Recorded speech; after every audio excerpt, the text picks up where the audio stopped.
नागपूर जिल्ह्यातील नवी कामठी पोलीस ठाण्याअंतर्गत अब्दुल्ला शाह बाबा दर्गा भागातील चित्तरंजन नगर परिसरात आयोजित बालविवाह गुप्त माहितीच्या आधारे रोखण्यात प्रशासनाला यश आलं।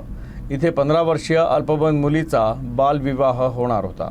पोलिसांनी दिलेल्या माहितीनुसार नवी कामठी पोलीस ठाण्याअंतर्गत अब्दुल्ला शाह बाबा दर्गा परिसर चित्तरंजन नगर येथील 15 वर्षीय अल्पवयीन मुलीचा मालेगाव नाशिक येथील एका तरुणासोबत विवाह सोहळा आयोजित करण्यात आला होता।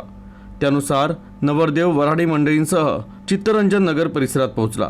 लग्नाला अवघे 2 तास शिल्लक असताना नवी कामठीचे वरिष्ठ पोलीस निरीक्षक महेश आंधळे यांना अल्पवयीन मुलीचं लग्न लावणार असल्याची गुप्त माहिती मिळाली।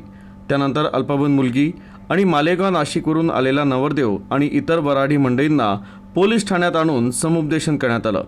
त्याचबरोबर अल्पवयीन मुलीचे पालक आणि नातेवाईकांना मुलीच्या शिक्षण, आरोग्य आणि सुरक्षित भविष्यासाठी बालविवाह टाळण्याचं महत्त्व पटवून देण्यात आलं।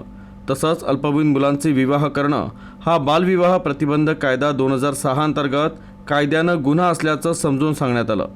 यावेळी जिल्हा महिला व बालविकास अधिकारी देखील उपस्थित होते। प्रशासनाच्या तत्पर कारवाईमुळे एका अल्पवयीन मुलीचं बालविवाहापासून संरक्षण करण्यात यश आलं। या कारवाईचं कौतुक केलं जात आहे। तर नागरिकांनी अशा बालविवाहांची माहिती तत्काळ प्रशासन किंवा चाइल्ड हेल्पलाईन 1098 वर देण्याचं आवाहन करण्यात आलं आहे।